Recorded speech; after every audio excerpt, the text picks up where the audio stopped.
All right, quick video on brows using two brushes. The Lash Comb brow brush, brows this end, lashes this end, and then the brow artist brush. Angled on one end, flat on the other. And I'm using an eyeshadow. I like a dark, bold brow, so you could adjust your color based on the kind of brow you want. So I'm going to be using this dark brown angled in. So I'm going to show you first how to find where your brow should start and stop. So to start, you're going to go straight up, take your tool, go straight up by your nose and make a mark. And then your brow should end. Take your tool or your brow pencil, whatever you're using, go straight out by your nose, straight out the corner of your eye, right there, make a little mark. That's where your brow should end. And then to find your arch, just take, same thing, go straight up through the center of your eye where your pupil is and make a little mark. So that's where your brow, where your arch should be. And now all I'm going to do is, well, actually before I jumped on, I already brushed my brow. So I'm just going to brush my brow.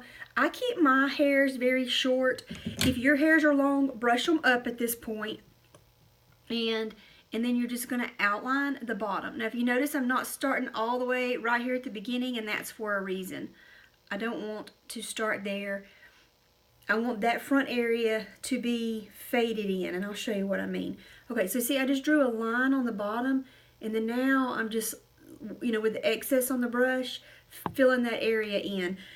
If you start there, you're going to deposit more product there, and that's not where you want your darkest area. Now, if your brow hairs were long, brush them down at this point and outline the top. Going up towards that little dot there, that's where I'm going up towards my arch, and then from my arch, going down, making that a tail. Okay. Then I'm going to come back over here to the front and fade that area in. And I'm just going to fill in the center between those two lines where my hairs are a little sparse, making the hairs I've got a little darker. I mean, big brows are what the style is right now.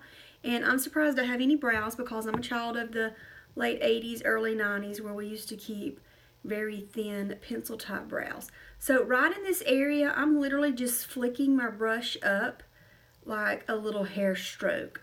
So if you can imagine a small hair-like stroke.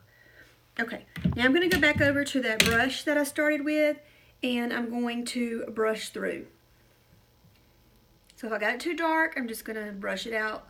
It's going to look a lot darker right now, guys, because I don't have any eyeshadow and I don't have any eyeliner or mascara on, so it's just naturally looking darker.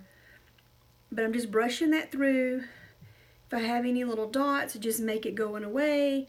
And I stayed in the lines pretty good, so I don't really have any cleanup now. If I needed to do any cleanup, then I could use some foundation, concealer, or one of the creams out of my brow palette. But anyway, brows matter. Look at the difference. It just shapes your face, frames your eyes. It gives you a facelift. Let's see if I can just be straight.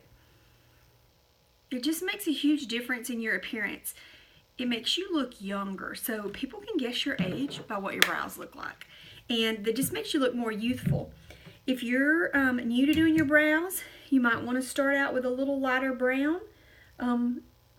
We have I love to use the eyeshadows. I also love to use our brow palette and brow pencil. So I'll make sure and post about all of those today.